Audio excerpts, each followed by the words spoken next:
What's up, everyone? We are live at 5. Beth tells me it's Thursday, May 7th. I'm Paul Wontorek. I'm Beth Stevens. And we're joined, as always, by Caitlin Moynihan. Hello. Finally, wearing some earrings, some pop of color. You got to so keep the brand. today. It is warm, but there might be like a snowstorm this weekend. So this is right. the world we live in. It is what it is. Hey, Beth. Who do we have in the green room? Oh, the green room, the virtual green room.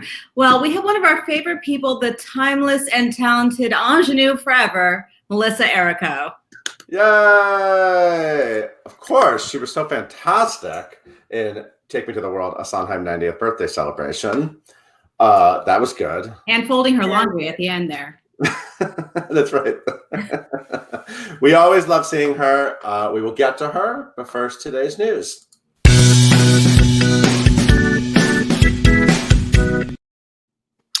Yeah, this is not surprising, but we're going to have to wait a little bit longer for this New York premiere.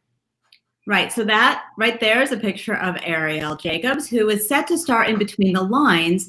And this is a new musical by Jodi Picoult and her daughter, Samantha Van Leer. Of course, Jodi Picoult is a best-selling author. A lot of people love her work. This was supposed to open today, but Oh, it was? yeah, I was like, today, that's not happening. It's going to be postponed until next spring. So spring 2021. Ariel Jacobs will stay a part of it. It's directed by Jeff Calhoun and choreographed by Lauren Lataro.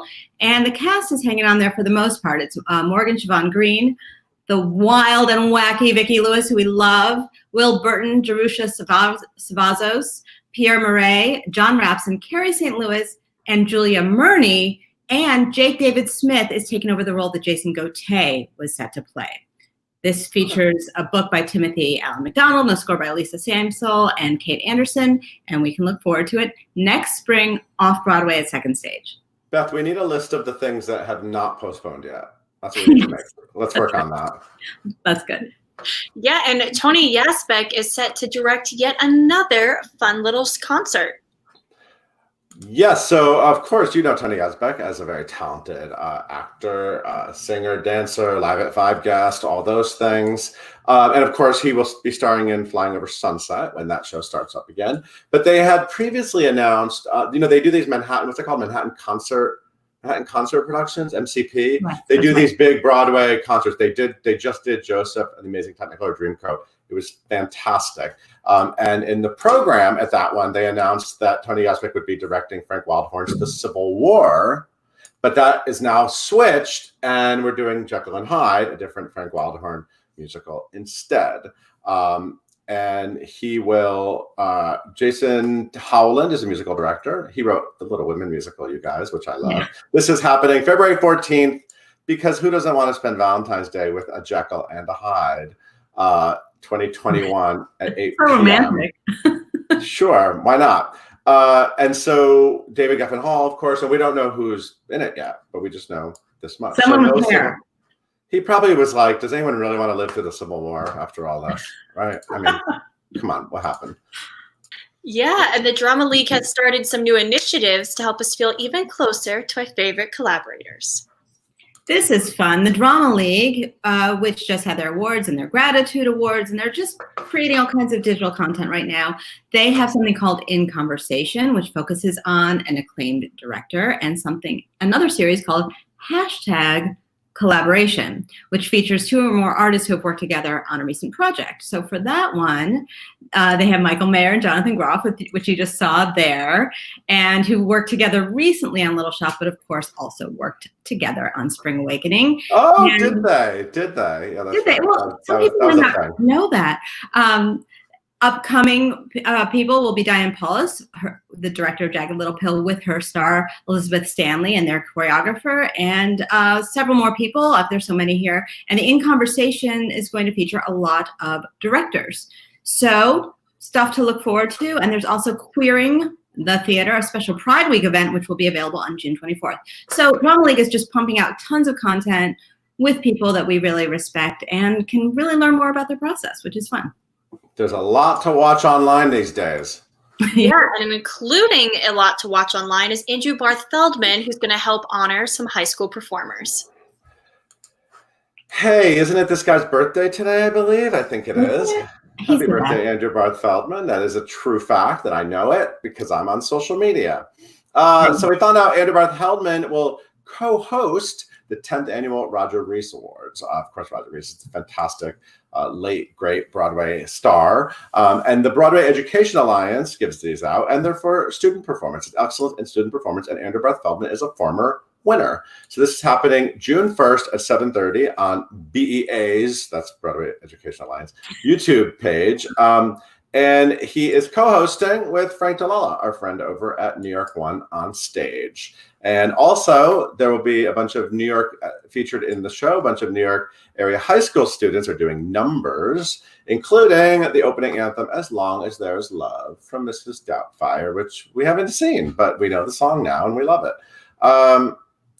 Yeah. Oh, and Rob McClure, of course, the star of Mrs. Doubtfire, will be there to announce some of the awards. And this is a big student award. We love these student awards. They're fun. I mean, it's and then they all end up on Broadway now. So much talent. Why not?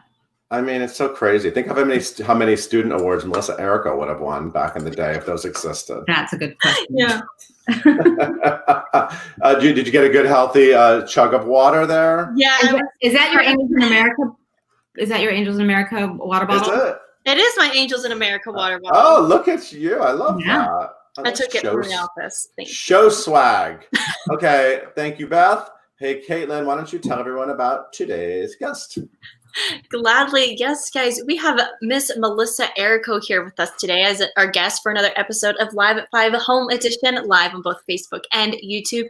You guys know her, but I'm going to give you a quick little intro anyway. Melissa's a Tony nominee for her leading turn in Amour. She has 6 Broadway credits to her name. She has 7 solo records. They're chart-topping. They're amazing. And today we're going to talk all about, she's going to appear in the PBS Sondheim special called Finishing the Hat, along with Mr. Raul Esparza, which you guys know we love, and that airs on Saturday. So we're going to talk all about that. You guys can follow her on Instagram at Melissa_Errico_FairyMom, and on Twitter at Melissa_Errico. Please leave all of your questions in the comments below, and please welcome Melissa and Paul. There's the fairy mom. The fairy mom. There she is. Hi, everyone. You know, when I hear fairy mom, I always think I just did that as a joke. But then it's stuck, you know? It's stuck. I mean, these things, they stay. I mean, you could change it, but now it's iconic. It's like years ago. It's like fairy mom. That'll work. Sure. How you doing? Hi, darling. How are you? I'm great. You've been doing a lot of Sondheim related stuff recently. I know that makes you happy, being associated with Mr. Sondheim. Well, you know, I was doing it before he was 90. I was like on a Sondheim obsession around 2016. I started a concert project. I was going through things in my life, and I thought Sondheim has all the answers. You know, if you're ever insecure or in doubt or in any kind of turmoil, not that I was in tremendous turmoil, but I was in some. And, you know, you always turn to Sondheim when you're struggling to find a little safety. And I think it's sort of happening again, but I did it in 2016 in concert. And then I started working on a series of concerts and then an album. And Mr. Sondheim, you know, gave me notes along the way, watched the concert. Amazing. Yeah. Gave me amazing, you know, attachments on emails, sort of breaking down everything. So the album is a reflection of about 2 years of talking with him, but yeah, now he's he's back in fashion again. Will you explain talk about this? What is this photo? Oh, that was his 75th birthday party. That was at the Four Seasons. I had just come off stage at Lincoln Center with Raul. We had done anyway, why was I kissing him? We were just horsing around. I just love it. I love it. It's a great photo. It's adorable. Yeah. One of those wonderful, you know, it's probably Bruce Glickus or something. I'm sure someone who works for you took that picture at his 75th party. It was in the aftermath. It was Avery Fisher, and I had on a dress, a vintage dress. You know, this is in the days where there were no stylists. You did your own hair. Do you remember? We used to run around the city. And there was no Rent the Runway. No, we used to find dresses. You know, I found that was a Morgan Le Fay original from like the 30s. So I had on a great dress. Wow. Yeah. You know, if you're in any way impersonating or in the shadow of Bernadette Peters, you want to at least look good, you know? So Well, you're giving some Bernadette with the hair. It's good. Yeah, I was all fashioned that night. It was really tight and it had this mermaid kind of fairy mom like skirt. And so he and I were just happy, you know? So that's that picture. So I love it. Let's talk about Poetry in America. So this is a really cool PBS series. It's in its second season, and it's also an educational initiative. You know, to bring poetry into classrooms. It's not just a television show. It's a whole initiative to keep people aware of the great American poets. And they, you know, they don't talk about musical theater that much, but this is really cool. So basically, it's an entire. I just watched it. It's an entire episode about finishing the hat, the great Sondheim song from Something in the Park with George that George sings, and it's fascinating. And so it's like picky, you know. It's really cool. You're in it. Raul Esparza's in it. Carrie O'Malley's in it. Donovan Champlin, a bunch of Broadway people. You and Raul, of course, did the show at the Kennedy Center. Yes. Yes. And I actually have a little clip. Can we watch a little clip? Because I kind of want to show people, and we get to hear you sing too, but I kind of want to show people sort of what the show is like. So here's a little clip from the episode. Finishing the hat. How you have to finish the hat. How you watch the rest of the world from a window. You know, I sing a lot of Sondheim, and usually his sentences all are complete thoughts, complete sentences. This is a poem with fragmented thoughts. It's finishing a hat, studying a hat. He's throwing out imagery. Finishing the hat. How you have to finish the hat, comma. How you watch the rest of the world from a window. That's not a sentence. That's an evocative part of a sentence. Yeah, that just sort of gives you a little taste of what it is. It's really like a deep discussion into really all the words, all the phrasing, all the music. It's fascinating. Was it fun to film? You did it with your friend Adam Gopnik. Yeah. It was really fun to film. I mean, you know, a little bit like your concert. You know, you don't know when you don't know sometimes what the sum of the parts will be, because they were getting interviews and thoughts from different people. When they first approached me, they said, "We want to do Finishing the Hat as a gender study. What would it be like if a woman took that? How does a poem change from the change in narration in gender?" So for example, if a woman is singing Finishing the Hat, which is so much about absorption and obsession and the ecstasy of mapping out a sky, how you you know what it feels like planning a sky, how you spend the rest of and how you know how the rest of the world is outside the window, how the voices are distant and they die. In other words, all the things you give up. Right. For your work, for the artistic process. So if a woman is singing that, what are the costs, let's say, for a woman if she is going to, you know, is it different? Like, you know, women don't all consciously not have children, but sometimes it's a conscious choice. Right. Or you choose it. But then if I choose it, like my kids always have to lose a lot if I'm going to get absorbed. And so we got into these big gender discussions. Guess what? That's not what the program ended up being about. It literally was like kind of in there, but it wasn't about gender. It ended up being more about just the structure of the poem or lyric and how it evokes losing consciousness. When you're, you know, Sondheim used to go to like Christo's restaurant and things, and he was writing little night music, and he just wouldn't hear the waitresses. He wouldn't hear anything. And he'd just go day after day, and he'd just not hear the restaurant for hours. And he'd just write and write and write. Wow. His absorption was such, he had no idea where he was. So how is that kind of absorption reflected in the structure of the words and the notes?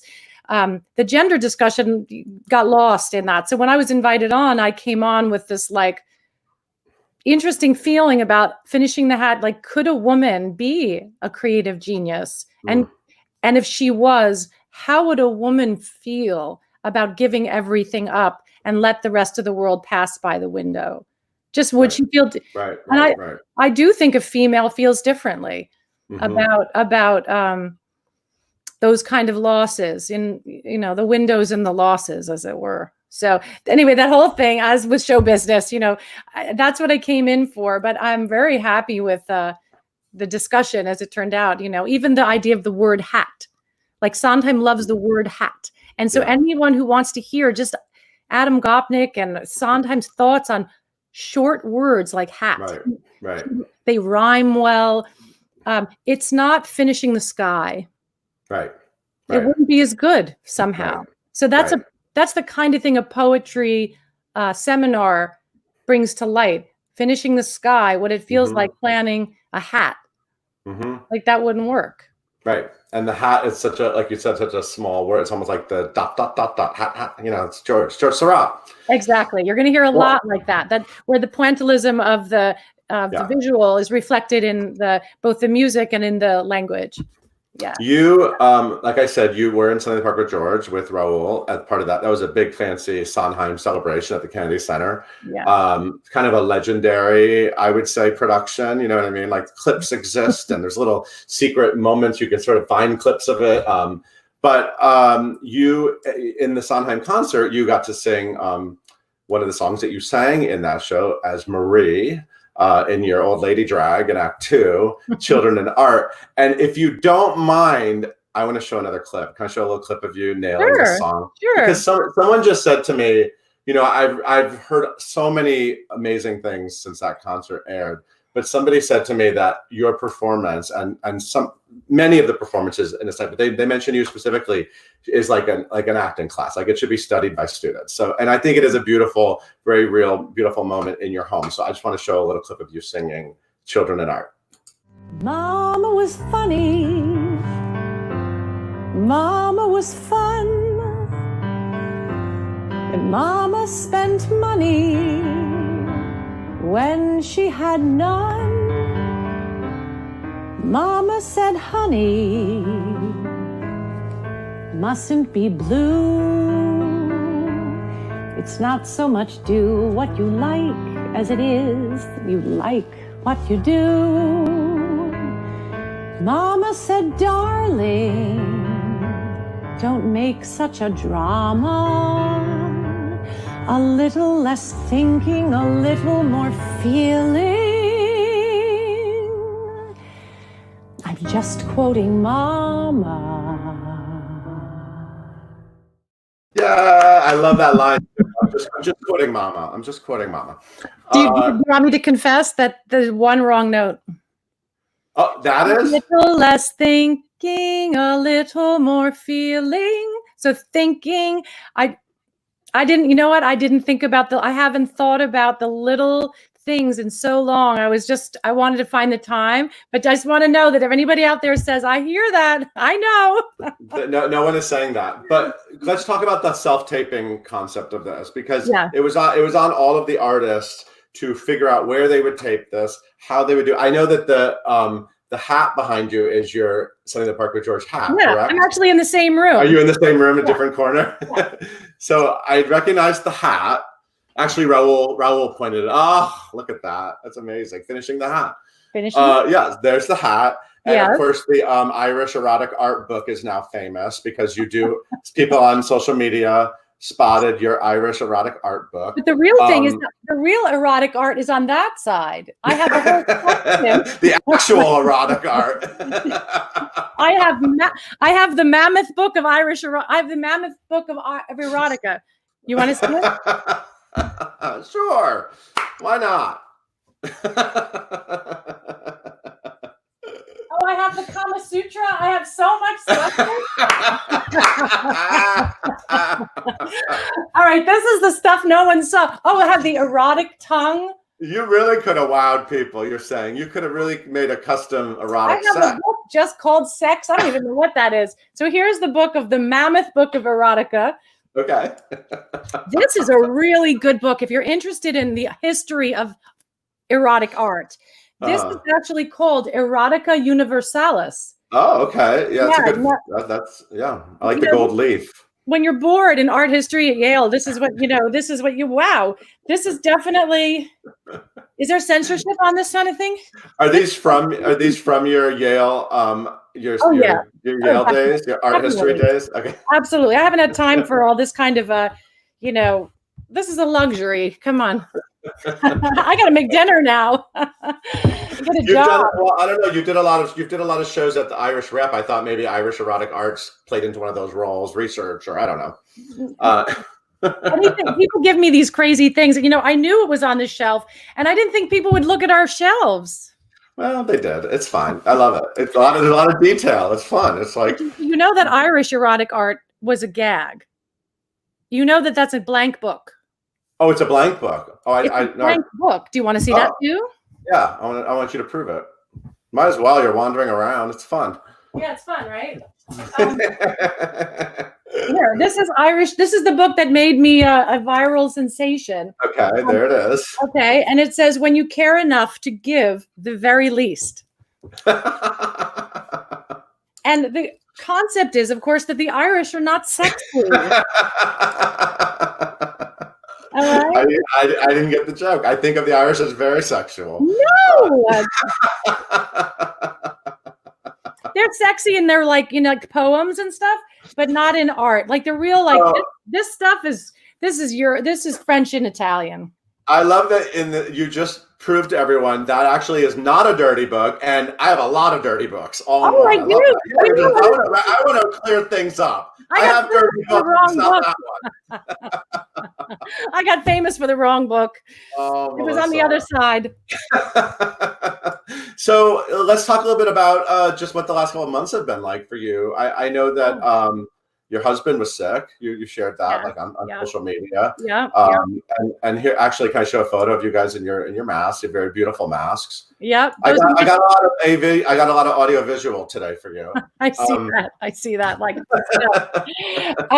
my sister makes those masks. My sister is a siren designer. She makes them for free. Yeah, they're beautiful. Oh wow. Okay. Yeah. So if you want to get a designer mask, that's where you look that up. Yeah, and they're free. Yeah. And one more photo. How are your daughters? They look lovely. They're the little women. Are they like Joe, Amy, and Beth? 100%. 100%. Did they love that movie? They loved it. And you know what? I was inconsolable, and I saw it only about maybe a month or 3 weeks before the pandemic, and it was. I was crying so hard. And someone said to me, recently, they're like, maybe you were so moved because like you could sense that you were a unit that was going to get called on or something. Like my kids were saying things like, this is like Little Women. Daddy's away and there's a scarlet fever and we have to do it. Like they were. Because Daddy was in the basement, right? Well, Diana was like, this is just like Little Women, except Dad's not at war. He's just in the basement. Right. I mean, Paul. It was fascinating, though. Yeah, they lived with, they used to live with death and disease. I actually took a class at Yale in art history called Death in the Middle Ages. And I had such a thing for my professor. Anyway, I don't have a photo of him to show. I don't have a photo. Sorry. He was, I'm not going to say his name, but nothing happened. But I remember what a hunky professor he was. Plus, the topic was very interesting. And the idea behind the whole class, and this is just on the side, was that people used to live every day. When there was a plague, they lived every day interacting with death. There were bodies. One of the reasons that the bodies were right like on the street. People were always interacting with it. And as history progressed, more and more, they put graveyards outside the city walls. And then, of course, now we sweep bodies away and they're in an ambulance. And we try to separate ourselves from this thing. But the class was really all about how in the medieval times, people lived and breathed with it, with the idea of their own, frailty and and so that it's tremendous emotional shock to us. But there are, historical times where, like, Little Women, where people were, they learned to live with that risk. And I guess, we're going to need to learn to live with some level of risk if we're going to, get back to work on some level. And we can't actually stay home for 4 years. Right. And so we're going to have to interact with masks and all the protocols we're told, and nurses in schools maybe, and we're going to have to go back to some of the things that human beings have historically managed before. Those little women had a lot of fun, but then there was scarlet fever in the house, Right. and then they went back to having fun. Right. So it's a historical fact that that we can do this. It's humbling and scary. And I think one of the reasons that your concert was so timely is just that Sondheim always asks these questions. How do we live in an uncertain world? How do we find what do we do? And I think the song like With So Little to Be Sure Of or whatever, it's in our relationships that we're gonna find our safety again, and that's what you tapped into, you symbolized, Still streaming on YouTube. Check it out. We're gonna bring Caitlin Moynihan in and see what the people are asking online. Oh, questions, yay. Yes, questions. All right. So Enya on YouTube wants to know what's the biggest I love her name already. She wants to know what's the biggest thing someone has done for you that has changed your life? Oh, wow. What is the biggest thing someone has done to you that has changed your life? Ooh, do you want to know the truth? If that I think would appeal to your audiences, it was a private email from Julie Andrews. When I hurt my voice, she directed me during My Fair Lady. She directed me to how to get mended, and she said that it happened to her in My Fair Lady, and she didn't want to see me have the struggles that she had. I'm sure she wouldn't mind I said that, but it changed my life. And the idea that it was Julie Andrews, and she found me, and she found a way to make sure that I was okay. She went out of her way to reach out to you. That's amazing. And to tell me the things she'd learned from her voice story, and get myself fixed perfectly. And she said she wished she had known the things, and she wanted to make sure that I got what she should have had. Amazing. Thank you, Julie Andrews. I love that. Wow, that's amazing. Yeah. So Alexandra on YouTube says, Melissa, what Sondheim show would you love to be in next, and what role? Ooh, I want to know this too. Well, there's actually a couple. Mama Rose over here someday, but maybe Sweeney Todd is in my life. Would love to do a little night music. Would love to do Follies. I don't know if you know, but my if we ever do Follies, or if it ever happens, my Italian ancestors came over from Italy, and my mother's mother and her sister were absolutely beautiful, and they became performers. And Aunt Rose was one of the most successful Ziegfeld Follies girls. And I have a whole Follies history. I have all kinds of costumes. I could go in the closet again, but I think did that. But I have a whole history in the Follies. I have a whole Follies ancestry. Wow. Yeah. And so I'm very interested in kind of calling on that at some point for something. I have all the jewelry and the photography of the feathers, and I look a little like Aunt Rose did, I don't know how to explain it. So anyway, there's a lot of, I don't think there's one Sondheim role I would ever say no to, ever. I think that he's my whole, he's a constant yes for me, Constant yes. You can't say no to those shows. I love it. All right. I think we can end on this question. Very hard-hitting journalism. Amanda on Facebook wants to know, Melissa, your hair always looks amazing. What are some of your favorite products? She wants to know what is my favorite products? Oh, I've had people come in my bathroom and say, oh, you're a product person, because there's a lot of things. I think I do believe in not washing your hair too much.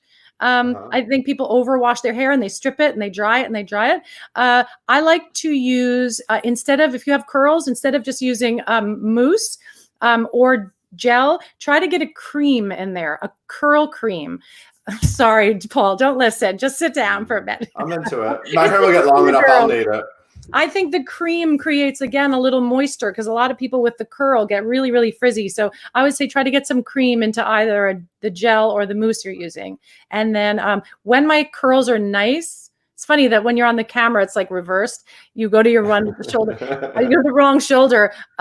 you know, like a nice curl like that, I will admit that for Paul, I put a curling iron for about 5 on that. So sometimes you can create, the curling iron will create the look of tousled curls that are not so. I did not, by the way, curl my hair for the Sondheim concert. And I was extremely au natural because it was enough to just sit on the bed and get some lighting and put my camera and make sure I knew the words and get the AirPod and what else? And get my well, your hair covered the AirPod really nicely. I could have washed my hair if 3 million people were going to watch it. Hindsight. Oh my God, I love it. Hindsight. I'm bringing back. I love it. You've also been cooking a lot and sharing recipes, so I'm going to try some of your recipes. Yeah, you know, Paul, do I have a second to explain one of the recipes? Please go for it. Yeah, one of the recipes that I did is pesto, is Italian pesto, and I thought because we're also minded now about democracy in our country and so on, I looked up pesto and where it comes from, and it comes from a poem by Virgil from the 1st century A.D. A really old Roman poem describes how you take basil and cheese and olive oil and you mush them together. And you know what Virgil said about the peasant? E pluribus unum. And our founding fathers knew their Roman history, and they took a pesto recipe and adapted it for our national motto. Oh my goodness. You could give a TED Talk on anything, Melissa Errico. By the way, I don't know if they're watching, but I was asked to submit a TED Talk, so I have submitted one. Oh my God, we got like 3 today. So. What's that? We got like 3 TED Talks today. We got dirty books, pesto, hair products. I didn't really pay attention. Did all that happen? All happened. And hats versus sky. Perfect.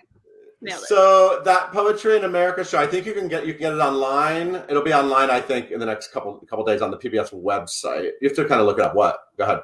Do you know, in case we're all talking about erotic art and this hat, nobody noticed that I chose, the whole reason I took the risk of sitting in front of my, now infamous bookshelf was the painting behind me.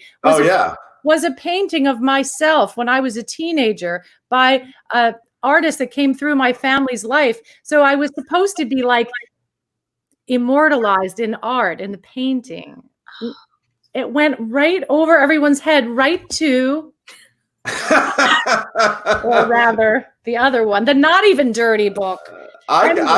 You know what, Melissa? I got it because you showed me that painting when I first met you in the 90s. I remember going to your apartment and you showing me that art. So I knew what it was. That's so weird. You're right. That picture has been with me since the days when you were taking my picture in my overalls. She was in overall. We used to overalls be attractive. Goodbye. Thank you so much for being here. We adore you. Everyone, check out that special and watch the Sondheim concert again. Just keep watching it. It's good. Let's get those views. Crank up those views. Hey, Caitlin, why don't you take us out? Thank you guys so much for tuning in today for another really fun, information-filled episode of Live at 5 Home Edition. You guys can follow us wherever you get your podcasts by searching for hashtag Live at 5 and hitting that subscribe button. Be sure to tune in tomorrow. We talk to West Side Story star Shireen Pimentel.